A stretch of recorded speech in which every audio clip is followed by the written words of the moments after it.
Umuyobozi mukuru w'ikibuga c'indege mpuzamakungu Melchior Ndadaye, Ambassadeur Nkurabagaya Joel, niwe abakozi bakorera mu bisata bitandukanye kuri ico kibuga c'indege bidogera biturutse ku ngingo zitabereye afata. Ubwa mbere bamwagiriza ko hari abakozi yakuye mu mabanga yabo kandi bari babishoboye abasubiriza n'abandi bakozi badafise ubumenyi buhagije. Aha amasoko yacu ku kibuga c'indege agatanga akarorero nko mu gisata kijejwe kuzimya umuriro mu gihe hadutse impanuka, ico bita mu gifaransa service anti-incendie.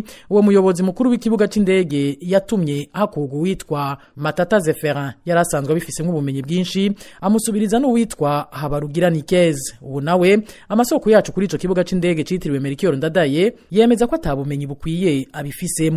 Ikindi abo bakozi bagiriza Ambassadeur Nkurabagaya Joel nuko nko mu gisata gifasha mu bijanye no kuyobora indege tour de contrôle mu gifaransa hakora y'abakozi badafise ubumenyi bukwiye kandi badakwije igitigiri c'abategerezwa kuhakorera. Ni mu gihe hategerezwa gukorerayo abashika 12 ariko ubu hakaba hariyo abakozi bane gusa nkuko amasoko yacu abimenyesha, ngo kandi cari gisata gikeneye abakozi benshi baza barakuranwa mu kazi. Ivyo rero bikaba bitera impungenge nyinshi abakozi bakorera ku kibuga c'indege Melchior Ndadaye, narijya ico gisata arico nyamukuru cane kuko ariho bayobora abadereva b'indege zose ziza canke ziva kuri ico kibuga c'indege. Saho gusa amasoko yacu kuri ico kibuga c'indege yemeza ko hari nibindi bisata nk'ikijejwe gucungera hakoreshejwe ivyuma vya kamera canke scanner. Hari abakozi bake cane ngo kuko hari abo yirukanye ariko ntiyabasubiriza. Ivyo vyose rero kubgabo bakozi ngo bituma akazi gakorwa nabi mu buryo budashemeye. Kuri ivyo yagirizwa n'abakozi arongoye, Ambassadeur Nkurabagaya Joel tukaba twamubuze kuri telefone yiwe ngendanwa.